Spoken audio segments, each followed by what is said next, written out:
चलिए, आज एक कहानी समझते हैं। एक ऐसी कहानी जो एक बहुत ही शक्तिशाली हथियार के बारे में है। एक ऐसा हथियार जो हम सबके पास है। कभी सोचा है कि कामयाबी, इज्जत और असर क्या हो अगर ये सब कुछ सिर्फ हमारे बोलने के तरीके पर टिका हो? आज इसी सवाल की तह तक चलते हैं। देखिए, बोलने का हुनर ये एक असली सुपर पावर है। ये किसी को भी, चाहे वो कहीं से भी आया हो, जबरदस्त ऊंचाइयों तक ले जा सकता है। तो हमारी कहानी शुरू होती है एक आदमी से जो इसी हुनर को, इसी कला को सीखने के लिए निकल पड़ता है एक बहुत ज्ञानी बौद्ध भिक्षु की खोज में। और वो भिक्षु से वही सवाल पूछता है जो शायद हम सबके मन में कभी ना कभी आता है। गुरुवर, सब कहते हैं होशियार बनो वरना पीछे रह जाओगे। आखिर ये बोलने में होशियार या कहें कि चतुर बना कैसे जाता है? भिक्षु का जो जवाब था ना, वो शब्दों के एक बहुत ही गहरे और कह सकते हैं दोहरे चरित्र को सामने लाता है।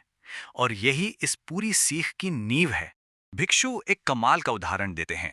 वो कहते हैं कि हमारे शब्द वो तीर की तरह भी हो सकते हैं जो गहरे घाव दें, और फूलों की तरह भी जो मरहम लगाएं और खुशी दें।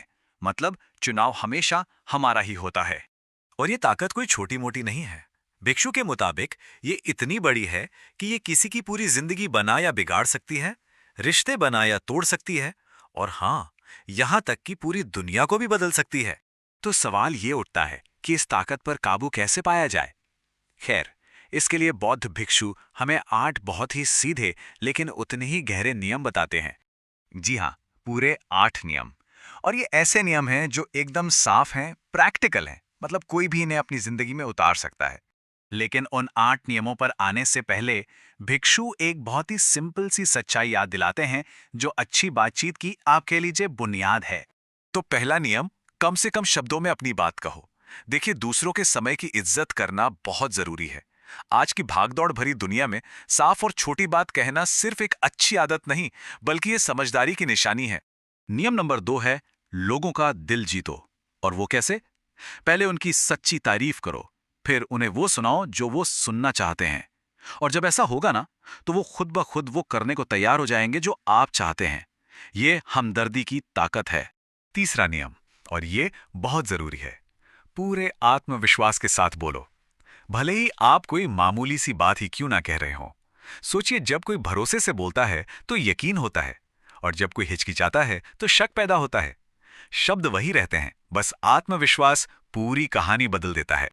और यहीं से आता है नियम नंबर 4, यानी कि इमोशंस की पावर। एक ही बात, जैसे मैं तुम्हें नहीं छोड़ूंगा, अगर प्यार से कही जाए तो उसका मतलब कुछ और है, और अगर वही बात गुस्से से कही जाए तो मतलब बिल्कुल उल्टा हो जाता है।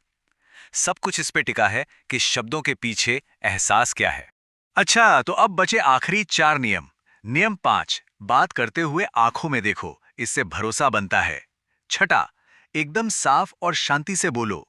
सातवां, लोगों की मदद करो बिना ये सोचे कि बदले में क्या मिलेगा। और आठवां, जो शायद सबसे जरूरी है, सुनने की कला को सीखो। सिर्फ सुनना नहीं, ध्यान से सुनना। भिक्षु यहां एक और राज की बात बताते हैं। किसी भी बातचीत के पहले 90 सेकंड, ये 90 सेकंड ही सब कुछ तय कर देते हैं। इसमें आपकी आवाज साफ होनी चाहिए, रफ्तार सही होनी चाहिए, न ज्यादा तेज न ज्यादा धीरे। अगर इन 90 सेकंड में आपने सामने वाले का ध्यान खींच लिया तो समझो कनेक्शन बन गया।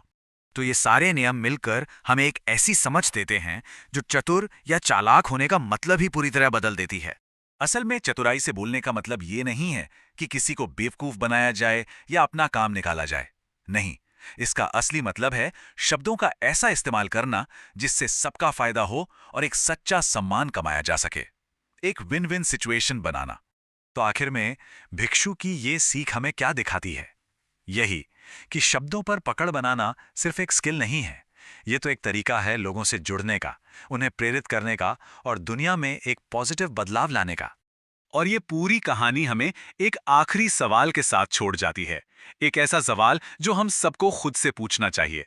इस शक्ति के साथ आज हमारे शब्द किसकी दुनिया बदलने वाले हैं?